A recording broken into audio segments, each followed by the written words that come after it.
তারা দেশে স্টারলিংক আনবেন। তাই আমরা যখন বুঝতে পারলাম আমার স্বাধীনতা সার্বভৌমত্ব আর সুরক্ষিত নয়, তখন আমরা ডক্টর ইউনূসকে বললাম, আসসালামু আলাইকুম, আমরা ঐক্যমত্য কমিশন মানি না এবং এর পদত্যাগ চাই। ঐক্যমত্য কমিশন বাদ দিন। আমরা দেশে কি দেখলাম, মাঝে মাঝে মব জাস্টিস আমরা দেখছি, কিন্তু কখন কখন আমরা মব জাস্টিস দেখছি সেটা আজকে ব্যাখ্যা করা উচিত।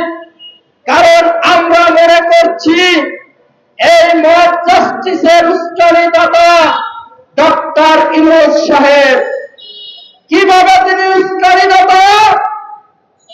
এদেশের সবচাইতে বড় মব জাস্টিসটা যখন হলেন, তখন ডক্টর ইউনূস গ্রামীণ ব্যাংকের 5 বছরের ট্যাক্স মওকুফ করে নিলেন।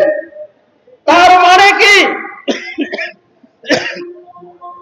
তিনি কি গ্রামীণ ব্যাংকের ট্যাক্স মওকুফ করবেন সেই কারণে মব জাস্টিস করেছিলেন? তারপরে ধানমন্ডি থেকে যত জায়গায় মব জাস্টিস হয়েছে সেই সময় দেখলাম স্টারলিংকের ব্যবসা, বাংলাদেশে স্টারলিংকের ব্যবসা অনুমোদন দেওয়া হয়েছে। তারপরে যখন মব জাস্টিস দেখলাম, তখন আমরা দেখলাম আমার বাংলাদেশে করিডোর দেওয়া হচ্ছে আমাদের জনগণের সাথে আলাপ আলোচনা না করে। তারপরে একটি মত হলেন, মব জাস্টিস হলেন।